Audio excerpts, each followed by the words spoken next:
ఒక ఏనుగు ఒంటరిగా ఎవరైనా స్నేహితులు దొరుకుతారేమో అని ఆశగా తిరుగుతూ కోతుల గుంపును చూసి ఇలా అనింది. మీరు నాతో స్నేహం చేస్తారా? అప్పుడు ఆ కోతులు, అబ్బో, నువ్వెంతో పెద్దగా ఉన్నావు, మాలాగా కొమ్మలు పట్టుకుని ఉయ్యాల జంపల ఊగగలవా? అందుకే మనకి స్నేహం కుదరదు అని అన్నాయి. తరువాత ఆ ఏనుగుకి కుందేలు కనిపించింది. హాయ్ కుందేలు, నాతో స్నేహం చేస్తావా అని ఆశగా అడిగింది. అప్పుడు కుందేలు, నువ్వు ఇంతగా పెద్దగా ఉన్నా నాలాగా చిన్ని చిన్ని బోరియల్లో కనులల్లో దూరగలవా? మరి మనకి స్నేహం ఎలా కుదురుతుంది అని అంది. ఆ తరువాత ఏనుగు ఒక కప్పని కలిసింది.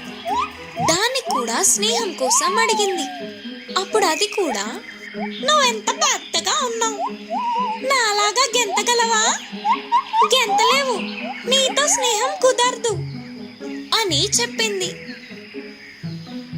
దారిలో నక్క కనిపిస్తే దాన్ని కూడా అడిగి కాదని పెంచుకుంది.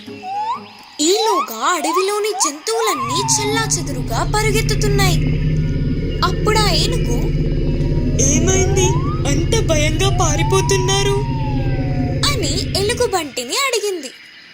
అయ్యో, పులి జంతువులన్నిటినీ వేటాడుతోంది అని చెప్పి పారిపోయాయి.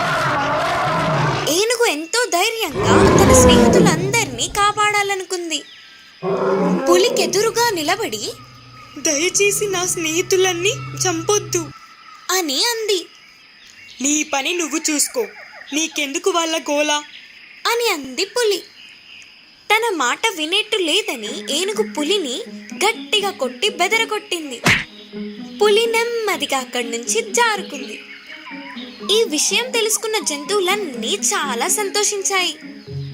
నీ ఆకారం సరైనదే, ఇప్పటి నుంచి నువ్వు మా అందరి స్నేహితుడివి అంటూ అవన్నీ ఎంతో మెచ్చుకున్నాయి.